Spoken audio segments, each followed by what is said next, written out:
বাতাসে বহিছে প্রেম, নয়নে লাগিল নেশা, কারা যেন পিছু ডাকে বসন্ত এসে গেছে। তো হ্যাঁ বন্ধুরা, বসন্ত সত্যি এসে গেছে। আর এই বসন্তকাল মানেই হচ্ছে হোলি। আর আবির ছাড়া কিন্তু হোলি সম্ভব নয়। তো আমরা যারা বাজার থেকে যেসব আবির কিনি, সেসব আবির খুবই বিপজ্জনক হয় আমাদের ঘরের বাচ্চাদের জন্য এবং আমাদের প্রাকৃতিক পরিবেশকে নষ্ট করে।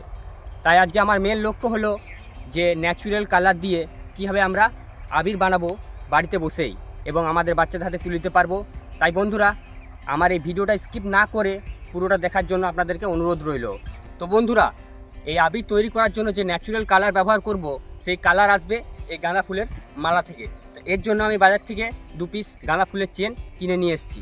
গাঁদা ফুলগুলিকে প্রথমে আমি এইভাবে ছোট ছোট করে খুলে নেব এবং খুলে নিয়ে একটা থালাতে আমি রেখে নিচ্ছি।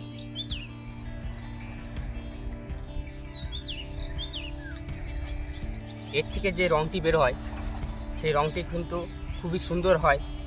যখন আমি আবিরে মিক্স করব, সেই আবিরটি কিন্তু একদম বাজারে যেমন আবির কিনতে পাওয়া যায় ঠিক তার মতনই দেখতে লাগবে। আমি সামান্য পরিমাণে আপনাদেরকে বানিয়ে দেখাবো, এর জন্য এই ফুলটি যথেষ্ট। জল গরম করা লাগবে, এর জন্য আমি একটি উনুন বানিয়ে নিয়েছি।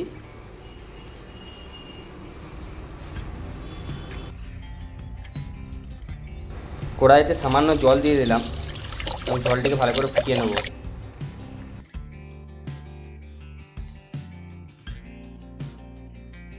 জল গরম হয়ে গেছে, এই ফুলগুলি আমি জলে দিয়ে দিলাম।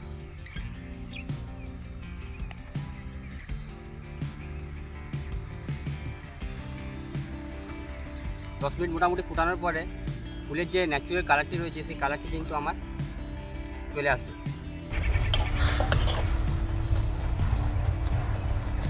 ফুলটি আমার সেদ্ধ হয়ে গেছে এবং ফুলের মধ্যে যে কালারটি ছিল, সেই কালারটি কিন্তু ছেড়ে গেছে।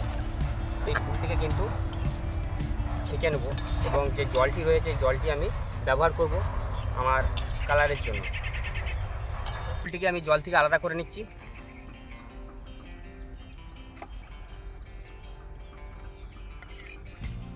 করে আলাদা করছি।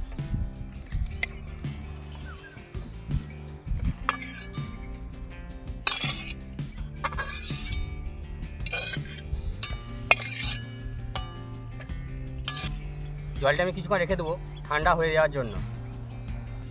এখানে আমি আবিরের জন্য ব্যবহার করছি অ্যারারুট। আপনারা কর্নফ্লাওয়ার ব্যবহার করতে পারেন। অ্যারারুটের দাম কম বলে আমি এখানে অ্যারারুট একটু ইউজ করলাম। এই পরিমাণ আমি অ্যারারুট এখানে নিয়ে নিলাম। জল আমার ঠান্ডা হয়ে গেছে, এই জলটিকে আমি হালকা হালকা এটার মধ্যে দেবো। অল্প অল্প জল দেব এবং এটাকে মাখবো।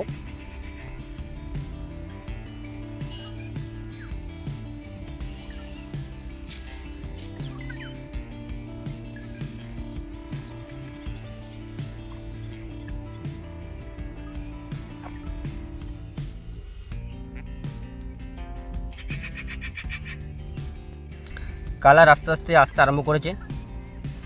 এটিকে কিছুক্ষণ রোদে আমি রেখে দেবো, তারপর দেখব কেমন কালার আসছে। আমি এখানে উজালা ইউজ করছি নীল রঙের আবির বানানোর জন্য। প্রথম আবিরটির সাথে এর কোনো সম্পর্ক নেই, এটি পুরোপুরি আলাদা আবির হবে।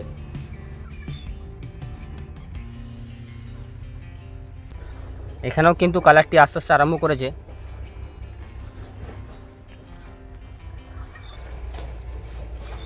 দেখুন, আমি মোটামুটি এখানে রেডি হয়ে গেছে, কিন্তু এর মধ্যে যে ময়েশ্চারটা রয়েছে, এই ময়েশ্চারের জন্য আমি এটা কিছুক্ষণ রোদে রেখে দেবো। আবিরগুলি ঘন্টাখানেক রোদ্দুরে রাখার পরে আবিরগুলি আমার রেডি হয়ে গেছে। দেখতে পাচ্ছেন বন্ধুরা, আবিরগুলি যদি আমি গালে লাগাই তাহলে কেমন হবে দেখুন। লাগছে না? ভালো ভালো লাগলে অবশ্যই নিজের ফ্যামিলির সাথে শেয়ার করবেন এই ধরনের ন্যাচুরাল আবির বানানোর জন্য এবং নিজেদের ঘরের বাচ্চাদের সুরক্ষিত রাখার জন্য।